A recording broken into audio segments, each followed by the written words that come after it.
Alright, what's going on, everybody? This is my Gears of War Judgment multiplayer review. I will be doing a campaign review in the upcoming days, so I want to go ahead and knock out the multiplayer first. Before I get into that, this is the video where I'm going to be giving away the free codes. Now, if you guys, first of all, I want to thank you guys for watching the last video, all the weapon skins and character skins. Now, on this video, and this is why you have to watch the whole video, I'm going to leave the code somewhere on this video. And whoever redeems it is yours to keep. Now, I'm not going to tell you where the code is at. You guys got to watch the whole entire video in order to see where the code is going to be. It's going to be on the video. I have 2 codes I'm giving away. So once you redeem it, then you can leave a comment saying that you redeemed it, or you can just not say anything, even though it doesn't matter to me. But yeah, so you won't be able to find it just by skimming through. You're going to actually have to, look, at the whole video, because it's not just something out there where you can just skim through and see it. But anyway, Gears of War Judgment multiplayer review. How do I like this game? The multiplayer pretty much is where it shines at. Campaign can be a little repetitive, so multiplayer is really where you're going to get your most entertainment out of. But I want to break down some things, and the reason when I like to compare games or do a review, especially if it's a prequel, sequel type of thing, I like to look at the predecessor, because that'll determine if they made any major improvements or not. Now, a lot of you guys know that this game, story-based wise, took place before Gears of War 1. So, with that being said, the classic active reload is no longer there. They took that away, and which actually kind of balances out the game. Now you don't see a lot of people pre-activating anymore. It is basically run and gun shooting. But the Gnasher, to me, going back to Gears 3, it's just not fluid. It's so bipolar, and you'll see clips in this video where the Gnasher shotgun, like some clips like that, where you'll see people who are just backs turned. You light them up in the back.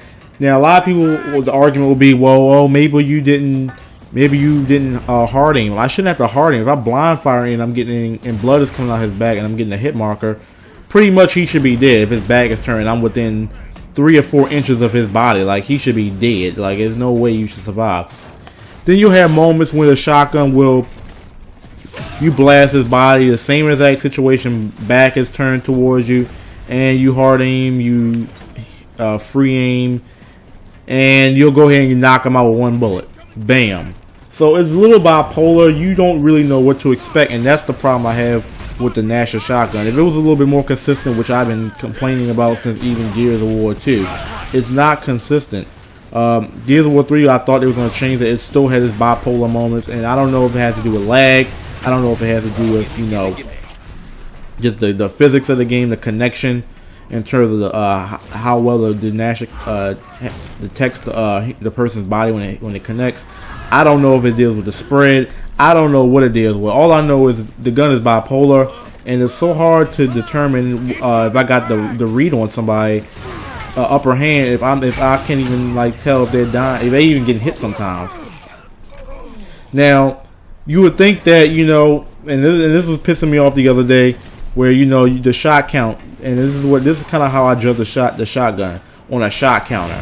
If I'm shooting 4 shotgun shells to your body, and you run up on me and shoot 1, and you kill me with that 1 compared to my 4, not to mention that those 4 shots, somebody was already shooting at them with a Lancer, or they getting sniped, and and I'm still lacing you. That's not a good example. That's not a good look for your game, to have someone eating bullets like that. And then on the flip side, when it's me, on the other hand, I can die quick as hell when that situation happens to me. But when it comes to me lacing them 4 times, that 1 shot always kill me. So I don't know what that's about.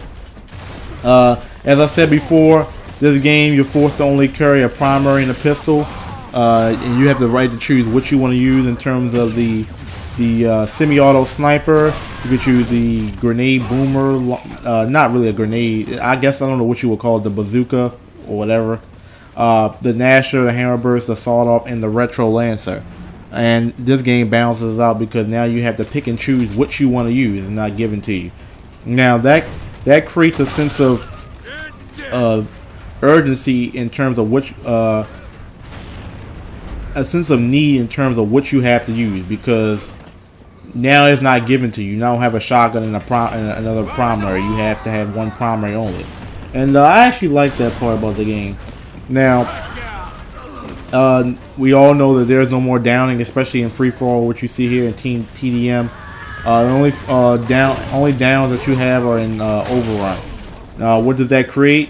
Well, it prevents your kills from being stolen, for one thing, because one thing I got tired of in the previous Gears, especially on Gears of War 3, where Team Deathmatch was implemented, where somebody would take my kill when they down. Now it's like, if I shoot you and I'm like, and it's a battle between me and you, and I kill you, I deserve it. Although there are ways you can still kill steal. I've seen it where people will let me fight the battle.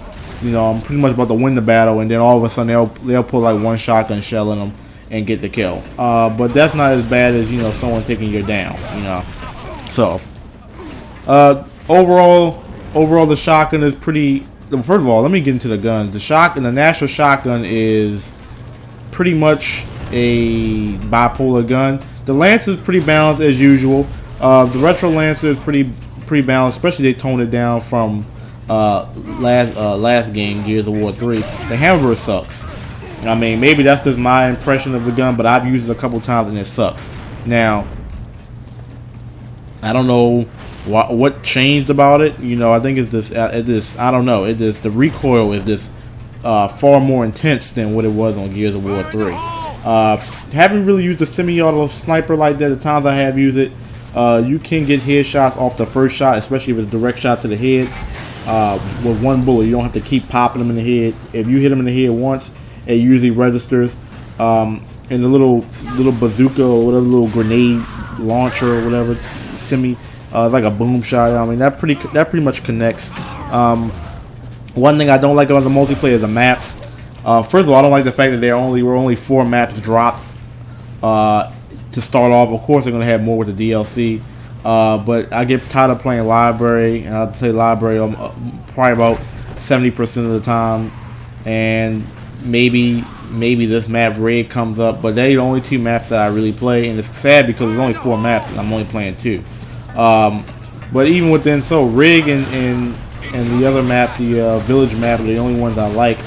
Library gets played too much, and it's more circular than square. You know, a lot of the Gears of War maps are usually symmetrical. This map is more. These maps on here are a little bit more circular. When we talk about library, you know, it's not one spawn, one box spawn and another box spawn. It's like they can spawn you anywhere.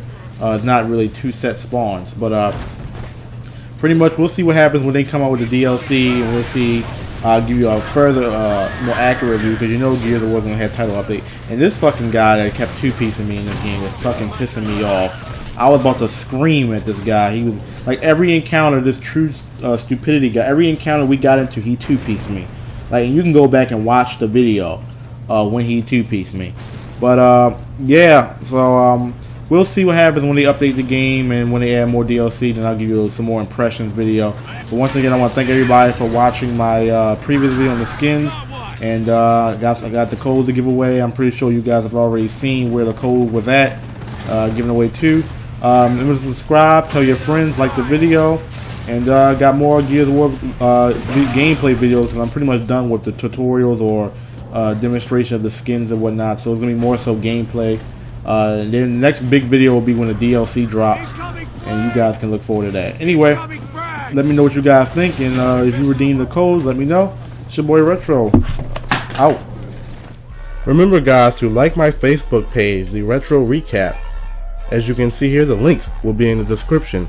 I already have 44 likes on this page, and what this page will basically do for you guys is give you all the updates about when I'm going to upload a new video, when I'm going to be posting new videos in the future, and just some polls and questionnaires for you guys to answer. So yeah, don't forget to like my Facebook page. Has some interesting stuff on there. Once again, thanks guys.